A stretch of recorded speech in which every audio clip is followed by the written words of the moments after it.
veux que ta carrière soit au top. Tu veux booster ta carrière. Tu veux sortir des stratégies qui marchent en entreprise et qui épatent tout le monde. Alors connecte-toi tous les samedis 16h-17h sur l'émission Carrière et Stratégie uniquement sur ABK Radio.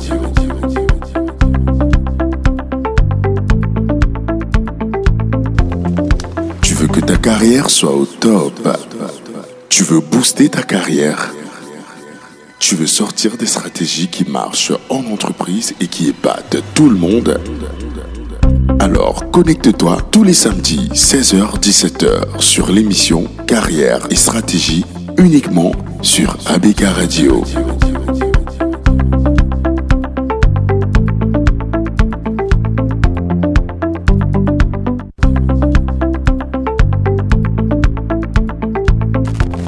Sur Carrière et Stratégie, l'émission qui vous donne les clés pour booster votre carrière. Dans cette émission, nous vous donnons des conseils et stratégies qui valent de l'or. Et c'est uniquement sur ABK Radio. Je suis Eric Conchou à la présentation. Je suis accompagné de Marthe et nous sommes mis en onde par William Choualak. Chers auditeurs, nous ne vous donnons pas seulement des conseils en or sur ABK, nous vous amenons aussi des invités en or. Nous avons sur ce plateau Jane Yuego, la directrice marketing, tenez-vous bien, la directrice marketing et commerciale d'Advance Cameroun. Bienvenue sur ABK Radio. Merci, Monsieur Conchou. Salut à toute la communauté ABK Radio. Merci. Je suis ravie de vous retrouver ce soir. Merci Jane. Marthe, nous avons des invités en or, mais selon vous, le thème d'aujourd'hui, il est en or ou en diamant, dites-nous? Je pense que c'est un thème en or. C'est un thème en or. Des fois, on a pour l'habitude de dire que X est talentueux, X travaille dur. Aujourd'hui, on va développer la thématique « Le travail bat le talent ». Le travail bat le talent. Waouh, intéressant. En tout cas, je pense qu'on a la bonne personne pour parler de ce thème. Jane, directrice marketing et commerciale d'Advance Cameroun, je le rappelle, elle incarne parfaitement les valeurs dont nous allons parler aujourd'hui. Jane, pour que les auditeurs comprennent mieux qui tu es, est-ce que tu peux nous dire, est-ce que vous pouvez, s'il vous plaît, nous dire un peu votre parcours académique et professionnel? Merci, Monsieur Conchou. Comme vous l'avez si bien dit, moi, c'est Jane Yuego. Je travaille actuellement chez Advance Cameroun, que j'ai intégré en 2008. Okay. Et concernant mon parcours académique, j'ai été tour à tour étudiante au lycée technique de Koumassi et ensuite à l'école supérieure des sciences économiques et commerciales, où j'ai obtenu un diplôme d'études supérieures de commerce en finance et comptabilité. Ça, c'est l'ESSEC? Oui, l'ESSEC de Douala. Okay. J'intègre donc la société où je suis actuellement et où j'occupe le poste de directeur marketing en 2008 en tant que stagiaire caissière. Donc, à force de travail et à force de me donner à 100% dans ce que je faisais au quotidien, j'ai gravi divers échelons au sein de cette entreprise où aujourd'hui j'occupe dans le poste de directeur marketing. Fantastique. Et je pense donc que mon parcours correspond totalement avec le thème de ce jour. Le travail bat le talent. Effectivement. Je n'avais peut-être aucun talent pour le poste de caissière, mais j'ai, à force de travailler et de chercher à faire mieux, pu faire ce travail à 100%, je vais même dire à 1000%. Wow. Effectivement, c'est une histoire inspirante, Jane. Donc, tu as commencé comme caissière, vous avez commencé comme stagiaire? Caissière. Stagiaire, caissière. Donc, même à la caisse, il y a le stage? Oui. Puisque quand on commence dans toute entreprise, on commence toujours par une période d'essai. Et cette période d'essai, on dit on est en stage. C'est une période d'essai de 3 mois et c'est au bout de 3 mois qu'on est confirmé ou pas au poste. Le travail est dur dehors. Hein. Oui, c'est très dur. Très dur. Donc et s'il vous plaît, même les 3 mois là, c'est renouvelable. Dans certaines entreprises, effectivement. Parce que je pense que c'est la loi également qui prévoit de faire 3 mois renouvelables. En fait, une période d'essai renouvelable une fois. Maintenant, la durée dépend d'une entreprise à une autre, d'un poste à un autre. Ok. Donc, vous êtes un produit d'Advance. Après la caisse, vous avez fait quoi d'autre avant d'arriver au poste de directrice après la caisse, où j'ai fait très peu de temps, il faut le dire, j'ai été chargée de clientèle. Donc, j'avais un portefeuille. En fait, j'ai constitué un portefeuille de clients que je suivais sur le plan du financement de leurs activités. Ensuite, je suis passée adjoint directeur d'agence dans la même agence où j'ai commencé comme caissière. Et quelques années plus tard, je suis passée directrice d'agence. Et là, j'ai changé d'agence. Je suis allée à notre agence de Bafoussam. Et après 2 ans, je suis remontée sur Yaoundé en tant que directrice d'agence de la nouvelle agence qui venait d'être créée, celle de Biémassi. Donc, vous avez commencé à Douala. Désolé de vous interrompre. Non, j'ai commencé à Douala pour la formation de 2 semaines. Okay. Ensuite, Yaoundé, où nous avons ouvert la toute première agence de Yaoundé et où j'occupais dans le poste de caissière. Et après Bafoussam. C'est moi qui ai formé toutes les caissières qu'on a recrutées sur Yaoundé sur cette période-là. Et après, donc, je suis passée chargée de clientèle. Et donc, comme j'ai dit, adjoint directeur d'agence. Et en 2019, je suis passée responsable régionale de la zone de Douala et Bafoussam. Donc, je suis venue m'installer à Douala. Et depuis 1 an, je suis directeur marketing. En fait, j'ai été responsable régional, ensuite adjoint directeur marketing commercial, directeur marketing commercial. Vous avez vraiment fait vos classes. C'est vraiment le travail acharné. Oui, vous avez vraiment fait vos classes et c'est vraiment inspirant. Et j'espère que toute cette expérience que vous avez emmagasinée, vous pourrez la partager avec nos auditeurs. Parce qu'en réalité, le thème d'aujourd'hui... Et ce que j'allais ajouter, c'est qu'en tant que directeur, en tant que cadre aujourd'hui, j'ai une place également au comité de direction de l'entreprise. Waouh. Donc, le comité des gens qui décident. Exactement. Partie de caissière. Vous voyez, là où on peut arriver à une dizaine d'années. Au comité de direction. Ouais. C'est possible. Si c'est possible à Advance, c'est possible partout, dans toutes les entreprises où vous travaillez. Il suffit de travailler, de bosser dur, quel que soit votre niveau de talent, je dirais ainsi. On va le comprendre aujourd'hui, le travail bat le talent. Mais avant de... Oui. Et je rajouterais, pas seulement dans les entreprises dans lesquelles on travaille, mais également même à son propre compte. Parce que là, on parle uniquement du salarial, mais il y a également des entrepreneurs. Tout le monde n'est pas amené à devenir salarié ou employé, mais il y a des gens qui préfèrent entreprendre. Donc même en tant qu'entrepreneur, de par son travail, on peut aller loin. Effectivement. Mais j'aimerais faire quand même une mise au point, Marthe, avant de démarrer. Le talent, on ne dira pas que le talent est inutile. On ne dira pas que le talent est inutile. Autant que possible, il faudrait qu'on travaille dans des domaines pour lesquels nous sommes talentueux. Oui, c'est la première chose. On dit très souvent que exercez un métier qui vous passionne et vous n'aurez pas l'impression de travailler toute votre vie. Donc, tout commence par là, c'est la base. Mais ça ne suffit pas, il ne faut pas s'arrêter à ça, à se dire je suis talentueux ou talentueuse. De toute manière, j'ai ça au bout des doigts. Si vous ne travaillez pas, si vous ne cultivez pas votre talent, eh bien, à un moment donné, vous allez stagner, bien évidemment. Donc, le talent, c'est juste un point de départ, on va dire ça. C'est un point de départ, c'est un plus. C'est un plus. C'est un plus par rapport aux autres. Et un talent brut qui n'est pas affiné n'est pas exploitable. C'est clair qu'il n'est pas exploitable. On l'affine par le travail. À ce propos, avant de revenir à vous, Madame Hugo, j'aimerais laisser les auditeurs, avant de passer à vous, avec une pensée de Albert Einstein, qui est très connu. Je pense que tout le monde connaît Albert Einstein. Il disait « Tout le monde est un génie. Mais si vous jugez un poisson sur ses capacités à grimper à un arbre, il passera toute sa vie à croire qu'il est stupide. » Donc, retenons que nous sommes tous des génies.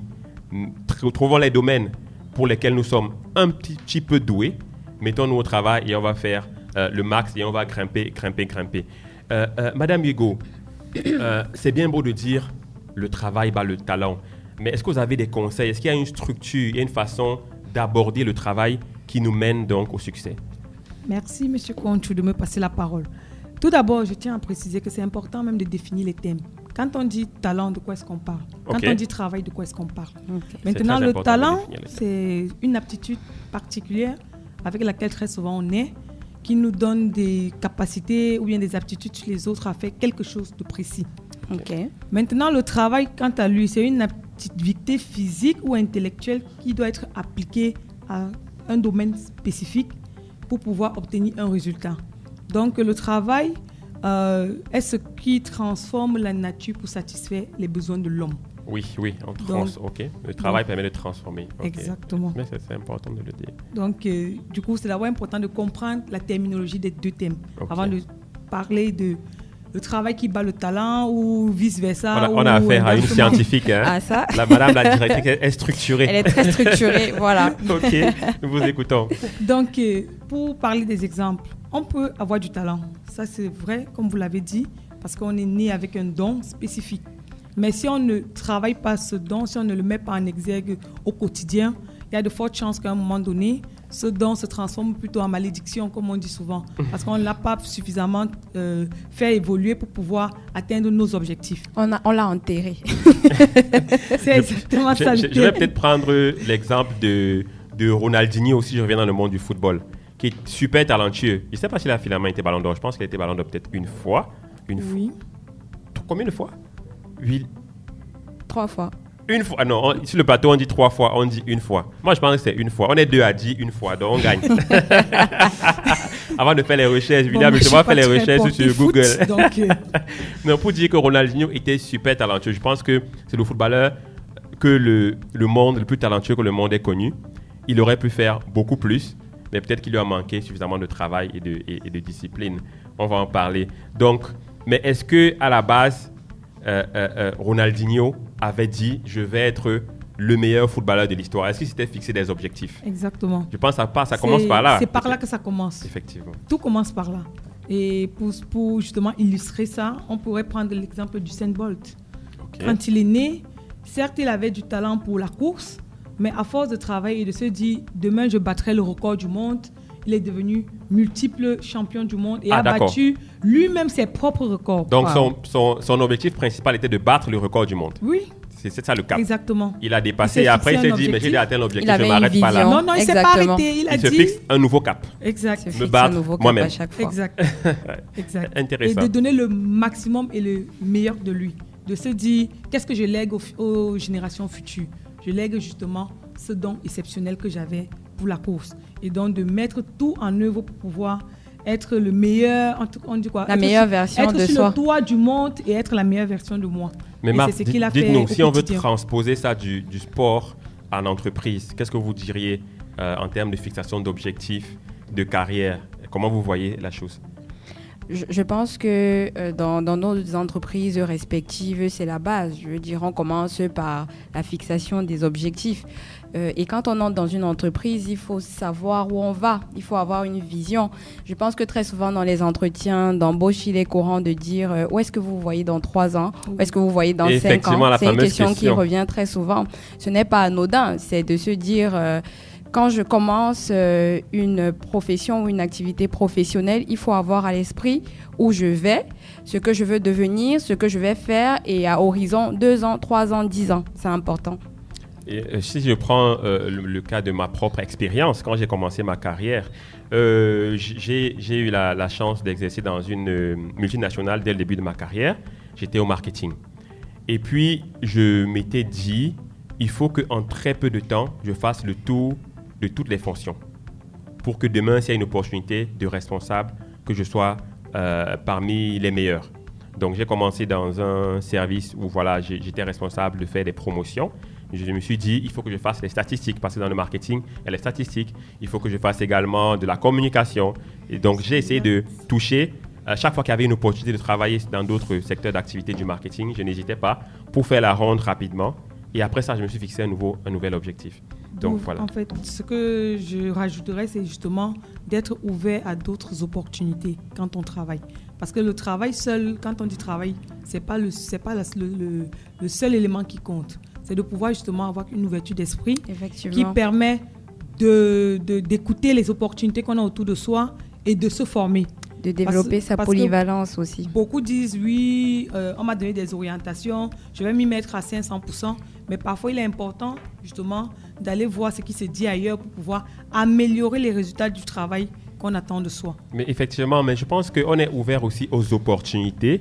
On est ouvert à la formation parce qu'on a un objectif qu'on vise. Et c'est parce qu'on a cet objectif-là qui est élevé qu'on se dit, cette opportunité va me permettre d'arriver là-bas. Exactement. Ou cette formation d'arriver là-bas.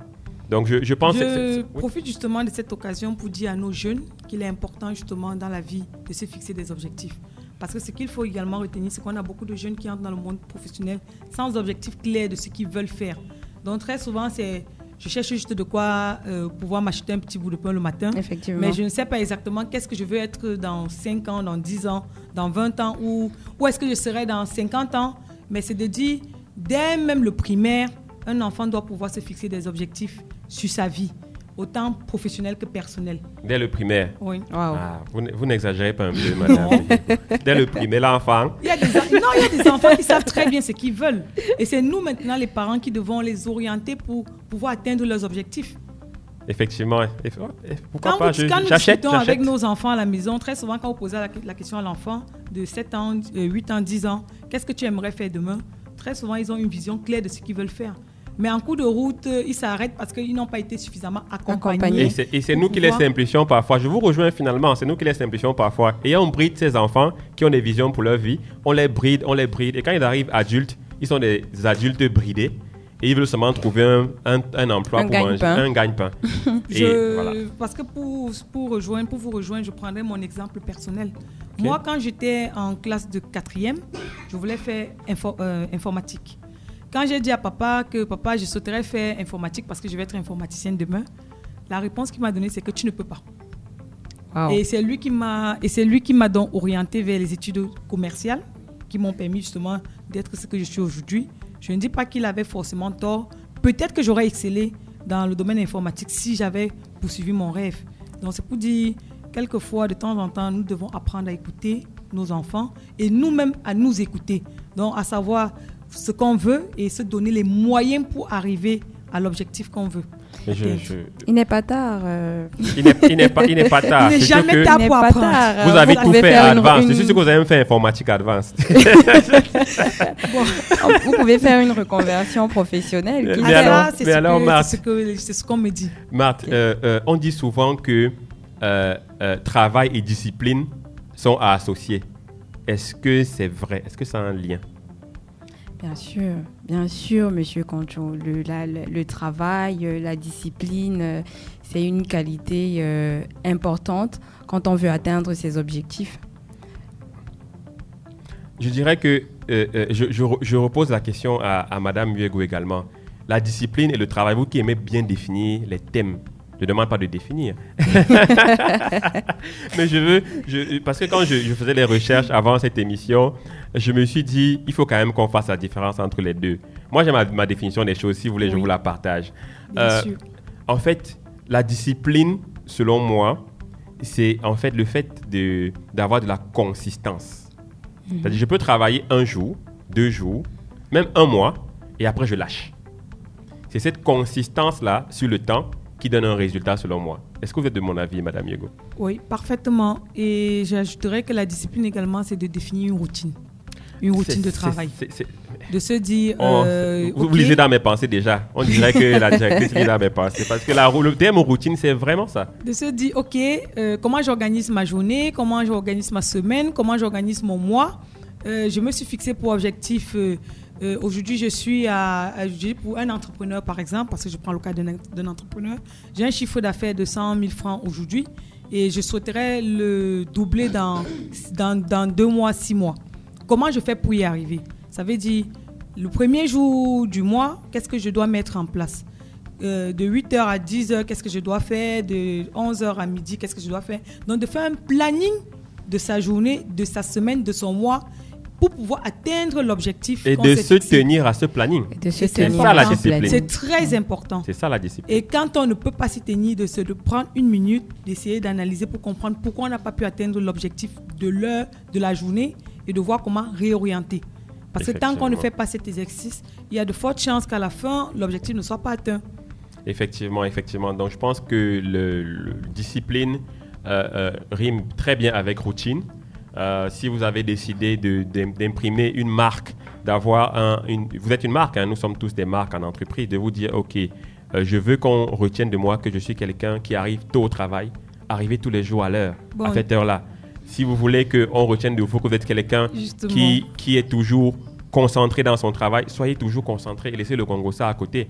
Donc c'est très tentant de faire le Congossa. Je suis entièrement d'accord avec vous. Oui, donc pour compléter, je dirais que la discipline renvoie à trois mots. Okay. La ponctualité, dans le respect de ses engagements et de ses délais. La rigueur et la routine. Ok. Ponctualité, rigueur et routine. Très, très intéressant. Je reviens encore au football. William, je reviens au football. Apparemment, vous aimez bien le sport. J'aime le sport. Je suis comme tout bon Camerounais. L'exemple même pour moi de talent et travail associé, c'est Samuel Eto'o-Fils. Le grand Samuel Eto'o-Fils, le grand Samuel Eto'o-Fils. Et un nous grand avons icône national. oui, maman Nguéa qui a rendu un hommage à Samuel Eto'o. On va l'écouter. Paix à son âme, maman Nguéa. On t'écoute. Une dédicace au plaisir d'un footballeur. Il est là-bas au fond de l'Espagne. Une maison au bleu de couleur. Eto'o-Fils est un grand footballeur. Une dédicace au plaisir d'un footballeur. Il est là-bas au fond de l'Espagne. Une maison au bleu de couleur. Eto'o-Fils est un grand footballeur.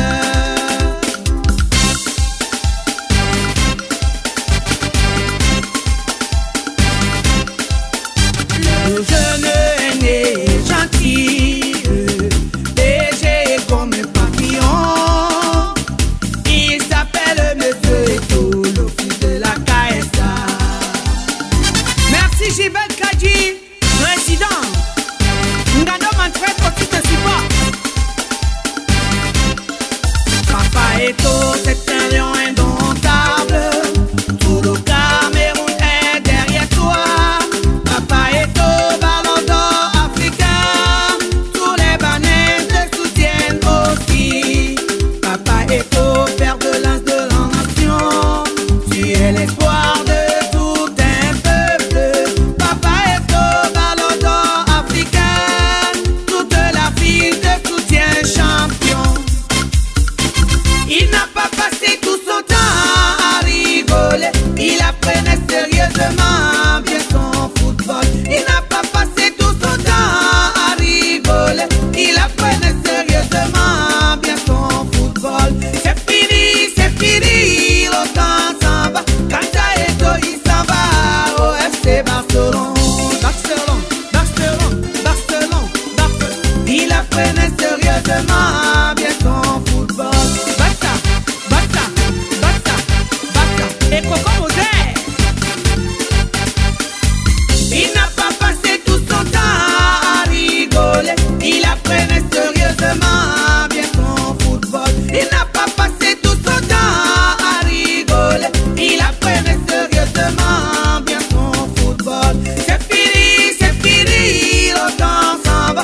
Quand à Eto'o, il s'en va au FC Barcelone.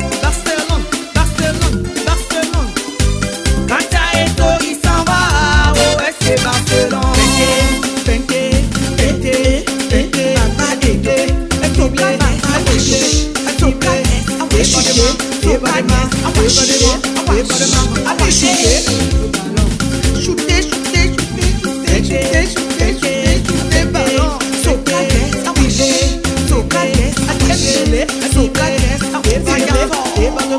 Débordement, appliqué, Papa Eto'o.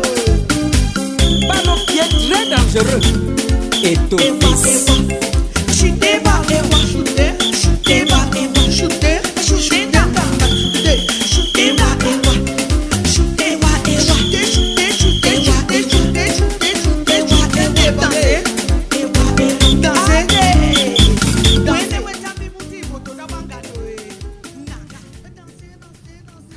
Très chers auditeurs, nous allons à présent passer à un point culminant de notre émission. À titre de rappel, toutes les semaines, nous développons une chronique sur une thématique qui reviendra plusieurs fois. Aujourd'hui, nous restons sur la thématique stratégie de différenciation marketing. Alors, adopter une stratégie de différenciation, c'est quoi ? Ça revient à se démarquer de ses concurrents directs grâce à des produits ou des services uniques. La différence peut porter sur l'offre réelle, sur des avantages techniques, technologiques, sur l'expérience client. Et l'entreprise doit être à même de proposer des éléments distinctifs qu'il serait difficile de reproduire par la concurrence, mais surtout qui font la différence dans l'esprit des consommateurs ou des clients. Il existe plusieurs stratégies de différenciation dont les principaux sont la différenciation par le haut, qui porte sur une qualité supérieure de l'offre proposée et un prix plus élevé, bien évidemment. C'est le cas des produits de luxe. Après, vous avez la différenciation par le bas ou low cost, qui permet de proposer des produits à un prix très bas, comme c'est le cas pour certains transports aériens. Vous avez des compagnies aériennes aujourd'hui qui proposent des Mais bon, voilà, leur cible, c'est ceux qui veulent voyager à prix réduit. Okay. Après, on a aussi la focalisation ou la niche qui repose sur une cible particulière. Aujourd'hui, nous allons illustrer la stratégie de différenciation marketing par un cas de différenciation par le bas. C'est l'une des histoires les plus inspirantes de ce siècle, celle de la marque Airbnb. Ah, Airbnb. Oui, que nous allons partager avec vous. Très inspirant, oui. Vous connaissez la marque Airbnb, Eric? Oui, je voyage beaucoup, donc tant mieux je prends parfois des Airbnb. Ok, parfait. Bon, moi, c'est récemment que j'ai découvert Airbnb. Je ne savais pas avant. Ah, super. Nous sommes en fin 2017 à San Francisco. Brian Chesky et Joe Gebbia, ils viennent de déménager de New York. Ils sont sans emploi, en difficulté. Ils ont du mal à payer leur loyer. Et heureusement pour eux, à ce moment, une conférence locale sur le design industriel a lieu dans leur ville. Et ils remarquent qu'à une date, toutes les chambres d'hôtel ont déjà été réservées. Ils ont alors la brillante idée d'acheter quelques matelas gonflables, les airbeds, qui vont louer aux participants de la conférence dans leur appartement. Ils ont créé par la suite un site web, Airbed and Breakfast. C'est de là qu'on a Airbnb. Et ce site proposait aux visiteurs un endroit où dormir et prendre le petit déjeuner le matin pour $80 par nuit. $80 par nuit. À San Francisco, c'est donné. Voilà, c'est très compétitif comparé au prix des hôtels dans cette ville. Ils ont gagné assez d'argent pour couvrir leur loyer avec un petit surplus et ils décident de continuer à faire fonctionner leur site. L'entreprise est véritablement lancée en août 2018 avec un troisième cofondateur, l'architecte Nathan Blekazik. Airbnb aujourd'hui, c'est l'un des sites de voyage les plus populaires au monde et il compte plus de 3 millions d'annonces dans plus de 190 pays. On pourrait dire que c'est le plus grand hôtel du monde aujourd'hui. C'est le plus grand hôtel du monde, effectivement. Pourtant, les gars ne possèdent aucun bien. Et c'est une histoire très inspirante qui rejoint totalement le thème de la journée, le travail par le talent. Exactement. Alors, Airbnb s'est différencié dans le marché hautement concurrentiel de l'hébergement, en révolution la façon dont les gens voyagent pour offrir une alternative non seulement plus abordable, mais plus authentique que ne le font les hôtels traditionnels. Effectivement, l'authenticité, c'est quelque chose d'important dans le marketing. En réalité, l'authenticité, c'est ce qui vous rend unique, qui vous rend spécial. En fait, c'est vous. C'est vous. On a parfois la tendance à copier ce que font les autres, mais quand on reste parfois nous-mêmes, c'est intéressant. C'est-à-dire que quand un voyageur prend Airbnb, il n'est pas dans un hôtel, il arrive quelque part, il a l'impression qu'il est chez un ami. Il est dans une maison, il n'y a pas de restaurant, il n'y a parfois pas le même niveau de climatisation. Il a l'impression qu'il est chez un ami et il est seul, il peut profiter de la maison de cet ami-là pendant un certain temps. Et je rajouterais même que l'authenticité dont vous parlez renvoie à l'empathie. Parce que c'est mettre l'humain au centre de tout ce qu'on fait. Et c'est ça qui permet justement de proposer des offres authentiques. Effectivement, et inimitables. Inimitables, effectivement. C'est-à-dire que l'authenticité africaine ne sera jamais l'authenticité européenne. C'est clair. On a chacun quelque chose de particulier et que personne d'autre ne peut imiter. Alors, on se rend bien compte qu'Airbnb a innové en étant la première entreprise à proposer un service d'hébergement entre particuliers. Donc, moi, Eric, j'ai ma maison à Bafoussam, où je ne réside pas. Toi, tu as ta maison à Los Angeles. Ah, merci. Et si je vais à Los Angeles, je peux louer ta maison par Airbnb. Ça, c'est magnifique. Que Dieu vous rende au centuple pour ma maison de Los Angeles. Et ils ont persévéré parce que vous le savez bien, l'entrepreneuriat, c'est pas toujours facile. Au début, ils n'avaient pas beaucoup de visiteurs et à un moment donné, ils ont dû vendre des céréales pour financer leur activité. Aujourd'hui, au Cameroun, vous avez la possibilité de réserver un logement Airbnb à partir de 18 € la nuit. Est-ce que vous le saviez, Eric? Oui, pourquoi? Parce que dans mon quartier à Yassa, une fois je suis parti, je cherchais un terrain. Je suis allé au fin fond quelque part et je vois un immeuble devant moi. Je dis, mais l'immeuble, s'il fait quoi là? C'était des meublés, vous imaginez. Et ces meublés-là, je vous assure, c'est toujours 100% rempli. Et la dame qui vient en France m'a dit en fait qu'elle met ses appartements sur Airbnb. Waouh. Voilà, il y a des gens qui aiment ce genre de cadre et qui réservent, ils viennent, ils vont là-bas tranquillement. D'accord. Et Madame Yogo, est-ce que vous saviez qu'au Cameroun, on peut réserver un appartement, un local, une chambre via Airbnb? Bon, ça, je l'apprends à l'instant. C'est vrai que j'ai visité un peu leur site et je me suis rendu compte qu'ils offrent des tarifs. En fait, on trouve pour toutes les bourses. Il y en a pour toutes les bourses. Effectivement. Autant celui qui n'a presque pas d'argent que celui qui est suffisamment nanti. Parce que quand je regardais, pour une sœur, on avait des loyers entre 18 € justement et 220 €. Donc, effectivement, ils offrent pour toutes les bourses, donc vous avez la possibilité de choisir. Donc, 18 € dans quelle ville? Ça, c'était Montréal. Bon, ça, c'est vraiment de la différenciation par le bas. Hein. Ouais. 18 € à Montréal, c'est donné. Il y en a pour toutes les bourses. Il y en a pour toutes les bourses. Il y en a pour toutes les bourses. Mon chers auditeurs, la stratégie de différenciation, c'est très, très important. Apporter quelque chose d'unique à vos clients qu'on ne peut pas facilement copier et vous gagnerez à coup sûr des parts de marché. Mais ce ne sera pas toujours facile. Oui, et Madame je rajouterais que quand on fait un business, il est toujours important d'innover. Et c'est par l'innovation qu'on fait de la différenciation. Donc c'est juste ce que je voulais ajouter. Mais c'est très pertinent. Par l'innovation, on réussit à faire même en tant que salarié, oui. En tant que salarié, en tant qu'entrepreneur. En fait, quel que soit ce qu'on fait dans la vie, il faut innover. Exactement. Il ne faut pas toujours rester. Il faut sortir des chemins battus. Il faut sortir des chemins battus, proposer quelque chose d'unique, voilà, qui plaît à la personne à laquelle on offre un service ou alors un produit. Ok, super. Donc nous allons prendre une deuxième pause musicale. Nous allons également prendre un artiste talentueux, mais il a eu un peu de mal à trouver le succès. Il a dû travailler dur pour avoir son premier grand succès. Hugo Niamey avec le son « Pardon Madame ». Ouvre-moi la porte.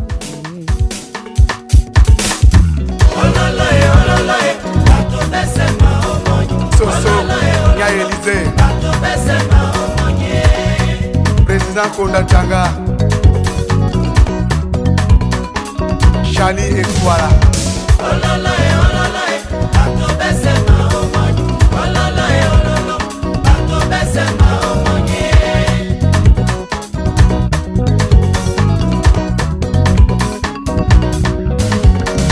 Pardon madame, yeah. Ouvre-moi la porte, oui. Pardon madame, yeah. Ouvre-moi la porte, oui. Céline est fatiguée. Aougo na body, ouais. Richard Priso de Madrid, mon ami.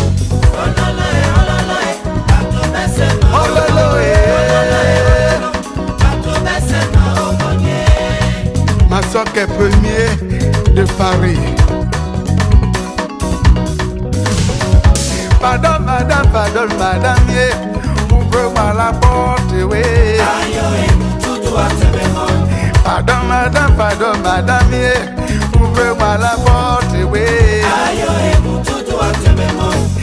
Céline est fatiguée. Aougo na wodi we. Mana di jonde na bomi moni mbolo le lame bankule ni wenge. Le lame bankule. Idane la bomi moni mbolo le lame bankule ni wenge. Le lame bankule. Adao ebolo pilipiti dao ebolo pilipiti.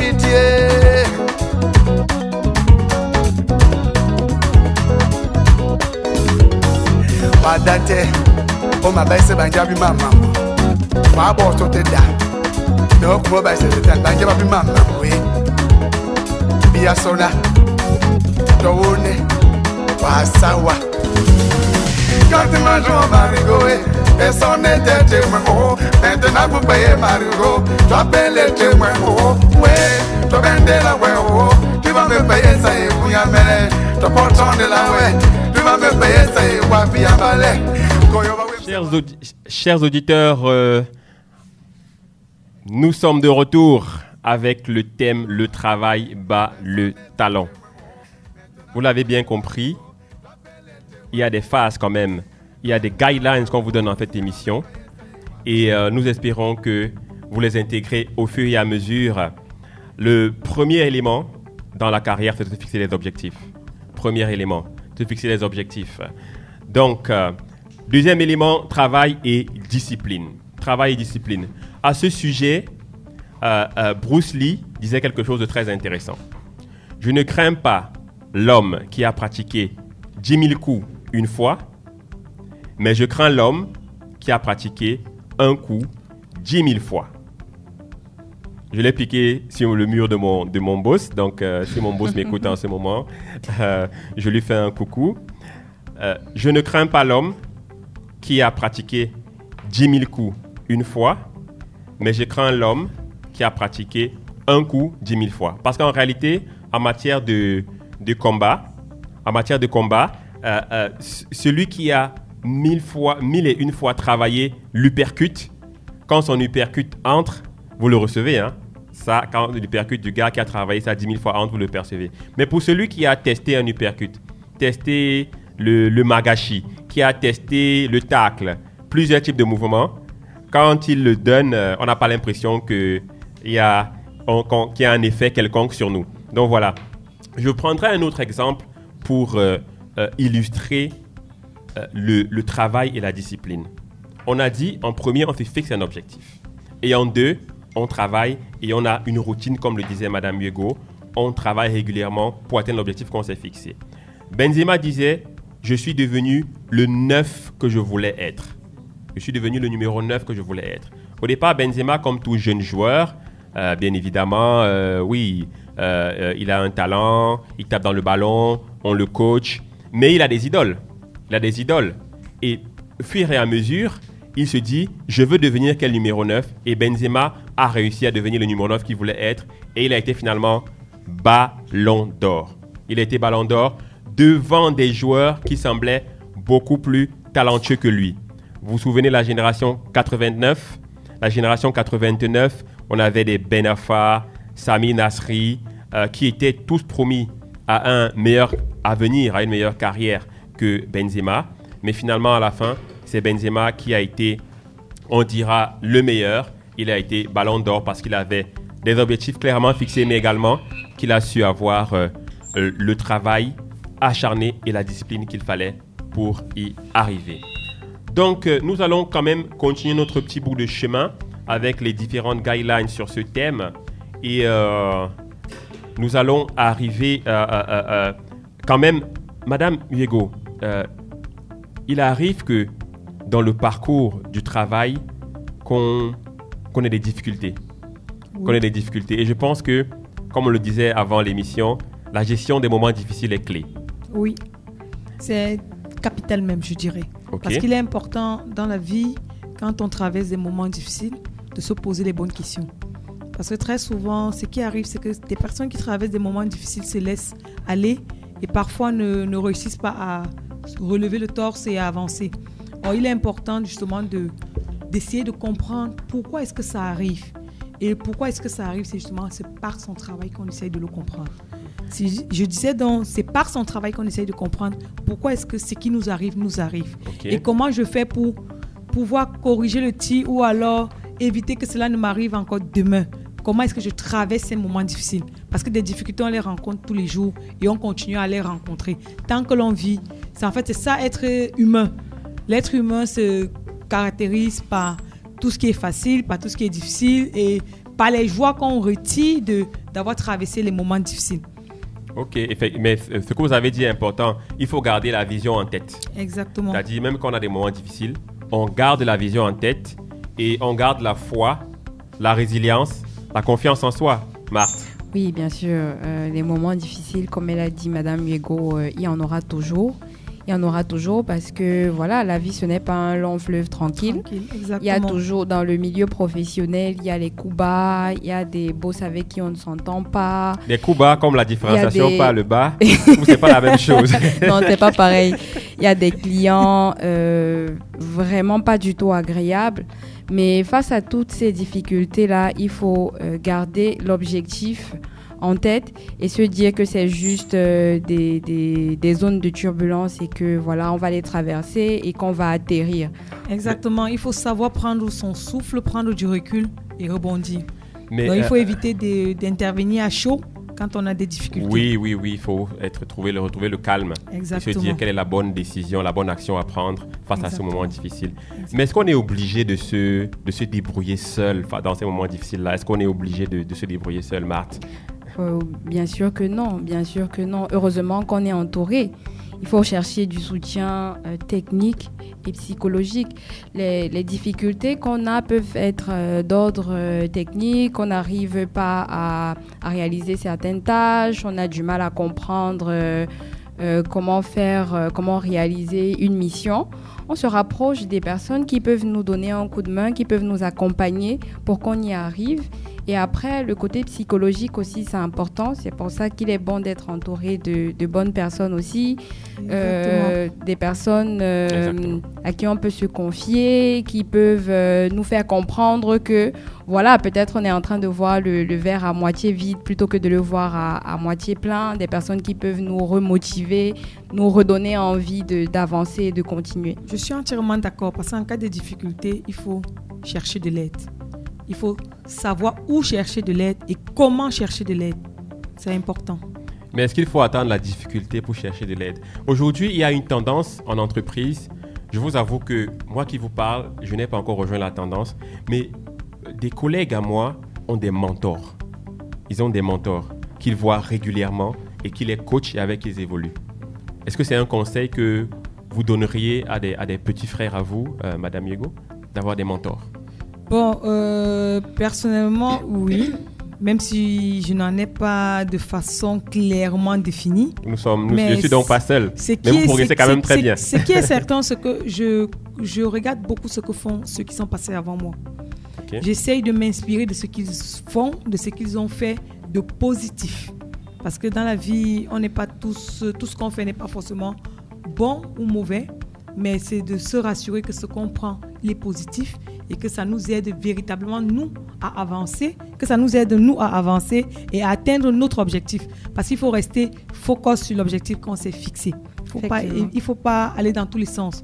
Parce que dans la vie, quand tu t'es tracé un chemin, une route, il faut tout faire pour rester sur cette route-là ou pour rester sur cette ligne directive que tu t'es tracée.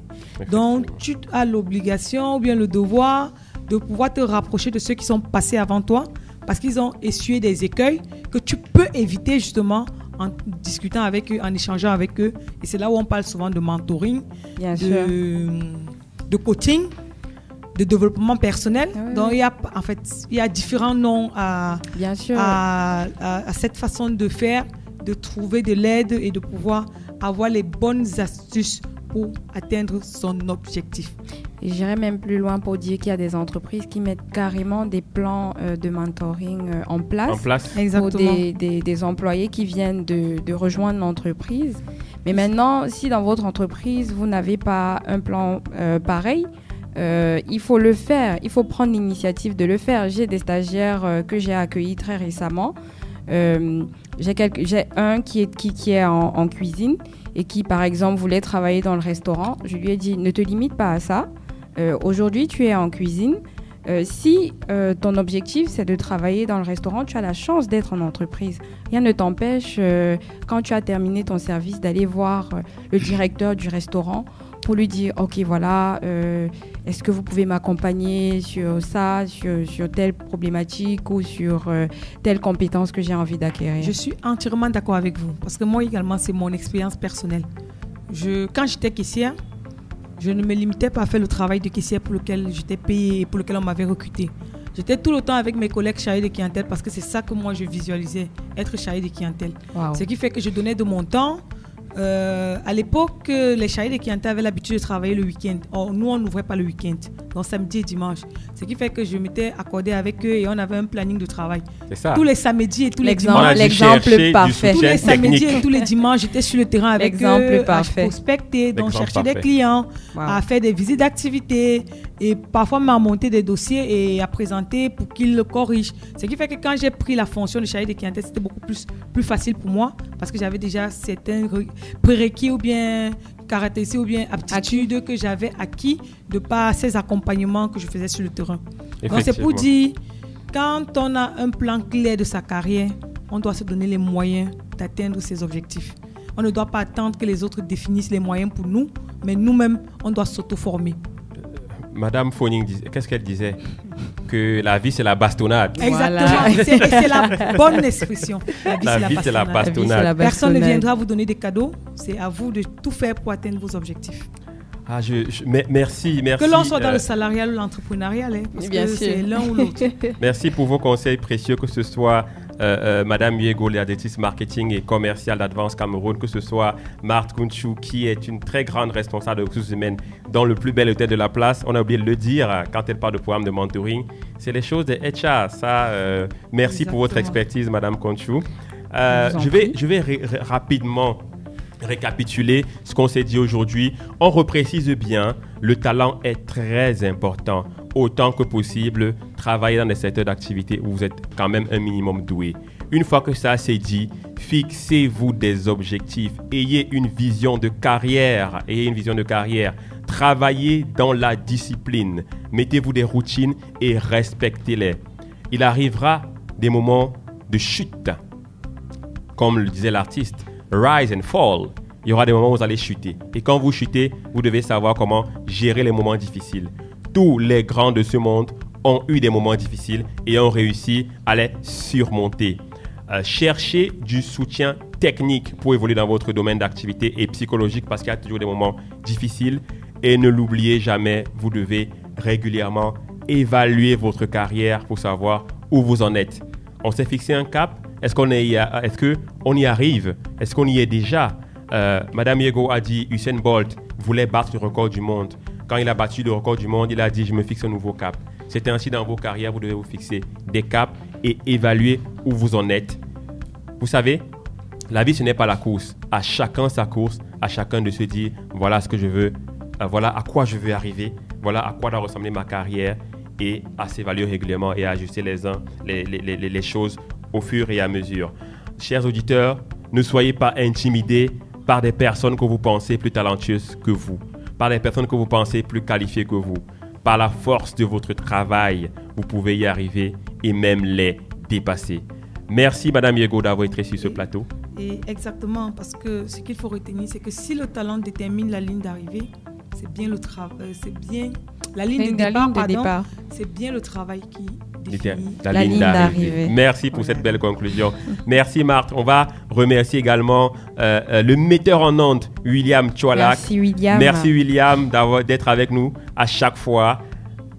À la prochaine, chers auditeurs, avec un thème encore plus intéressant. Au revoir, chers auditeurs. Au revoir. Au revoir, chers auditeurs.